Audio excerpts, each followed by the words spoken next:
Well, there you go, everybody. Those are some of my basic defensive combative moves that I like to drill the most. The reason I like these particular moves is because they're based on gross motor function, meaning they're relatively easy and relatively successful under the stress of combat. They don't require a lot of fancy fine motor skill moves, which seem to deteriorate during the stress of combat and fights. If you look at all the moves that I showed in this video, every strike that I do towards the body opponent bag, or bob, automatically chambers my body for a follow-up strike. And then that one also, in tandem, follows up with a secondary or third strike.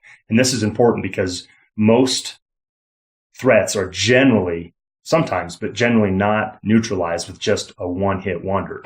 Okay, especially if you're the one who's trying to defend themselves. Usually it's the other way around, okay?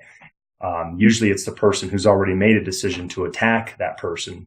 And this is why I focus so much on the shoulder stop, which is me stopping this portion, and this hand over here stops the rest of the incoming arm. I drilled this one the most because statistics show that most fights and altercations start with a subject throwing a sucker punch or haymaker type of move against their opponent or victim.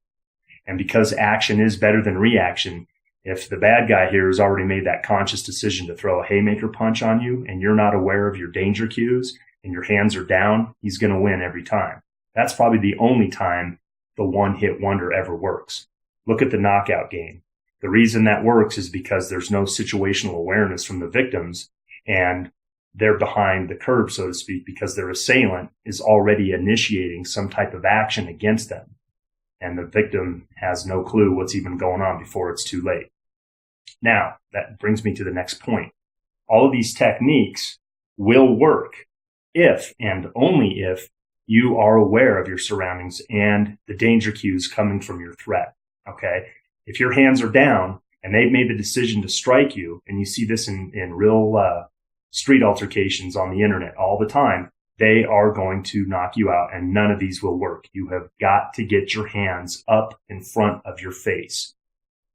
Because if you don't, you cannot execute the shoulder stop. You will not be able to mitigate any of that incoming damage, and you will be knocked out.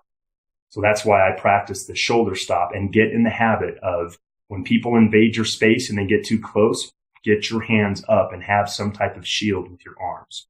And then drill these techniques.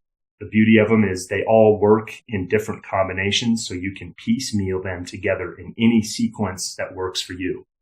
Practice them. They're a great workout, and before you know it, you'll ingrain them in your motor and muscle memory, and you'll be very proficient with it. So there it is. Train hard, fight easy, and go home at the end of the day.